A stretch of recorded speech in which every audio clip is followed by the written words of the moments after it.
I'm Steve Richert, and I've lived with type 1 diabetes and the constant threat of not being able to afford the insulin I need to survive for about 20 years now. I'm not going to rattle off data and statistics. Instead, I want to introduce you to the people whose daily survival is directly tied to accessing insulin, a drug that was discovered in 1921.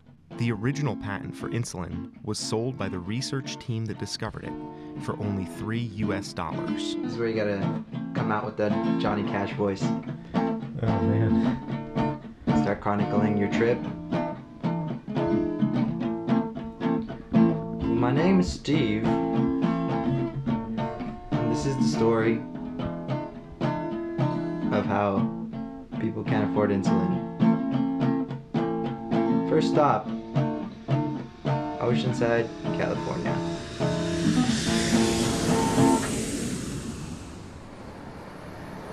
When I started out on this project, I didn't have to look very far to find stories. I decided to just start by documenting the experiences of my closest friends who live with diabetes. Honestly, it's just like a perpetual thought. It's just consistently on my mind. Yeah, and it's like not even something that's visible. Cancer's not technically visible, but they lose their hair, lose a lot of weight. But you look at me and you wouldn't think, oh, that guy's sick. He's climbing mountains. He's swimming the ocean. Yeah, it doesn't have a handicap. You can search on Instagram, #diabetes. You're gonna see all these sugary foods or burgers or crap like that. That is diabetes to everybody. It's a joke. There's no way it can be this freaking hot in here right now. And I think it's my sugars acting up. It's my sugars! What finger should we do? Pinky? I'm a pinky guy. I do pinky. The pinky. The pinky. If diabetes was cured tomorrow and a company patented the cure, like, it wouldn't make a difference, the fact that it's curable, because it's still not within reach. There's not just a business. It's literally people's lives that you're putting price points on. You're effectively saying this person owes us this much money to be able to live. Not even a normal life. Just literally just to live.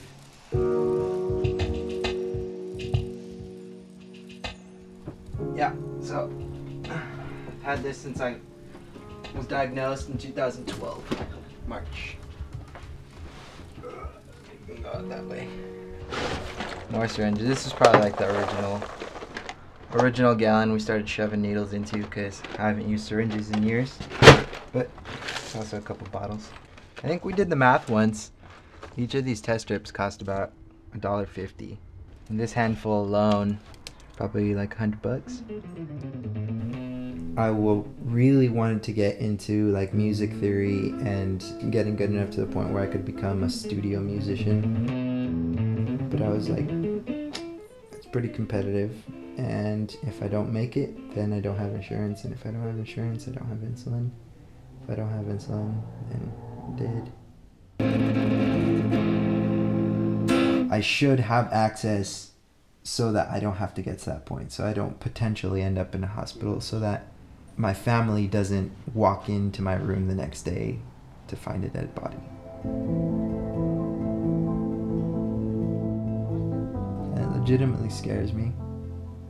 And I know it doesn't just scare me, I know it scares my significant other and my parents. Charlie, you sing too. Now you might be wondering how someone who isn't stone broke and destitute could find themselves at a point where they're struggling like this. Why is it that you don't have to be on Skid Row to face legitimate concerns about survival from a treatable disorder? So right now I manage a climbing gym in Vista. I work about 36 hours a week, 32 to 36 hours a week. They do not provide insurance. You just accept that you don't have insulin, or fly to Canada, buy some insulin, come back.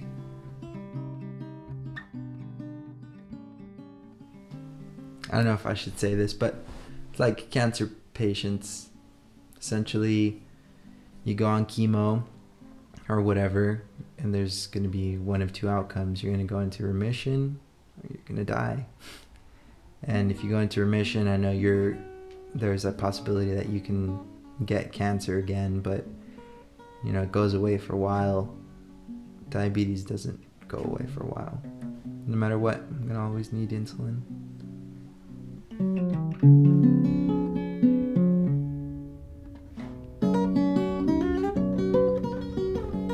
Insulin access is only one part of managing an incredibly complex and dangerous condition. I think the tools we discover to push ahead in the face of adversity are a big part of this story, because the majority of our focus simply goes into the act of enduring, not giving up. I feel like you just can't really say it gets better, because it doesn't. And I always thought that I would never reach that block. I literally just had a mental breakdown because my stomach was hurting and I was hungry. I just wanted to eat. I have to check my blood sugar. I have to take insulin. If I'm high, I'm gonna have to wait a little longer too. And I was just like, I just want to fucking eat. And at that point, I literally just started like tearing up at school. And I didn't want to do it anymore. But I have to. Continue chronicling. It's your story. It's your story.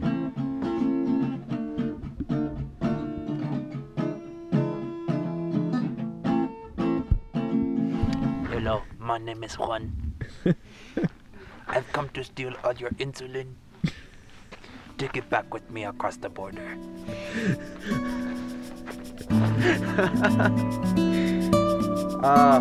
That literally gave me a cramp in my stomach. I can't hold the camera. This isn't my story. It's a story of which I am a very small part. And maybe it's your story too. I'm just the guy traveling around holding the camera. And maybe at some point, I'll get to hold the camera for you while you tell your part of the story.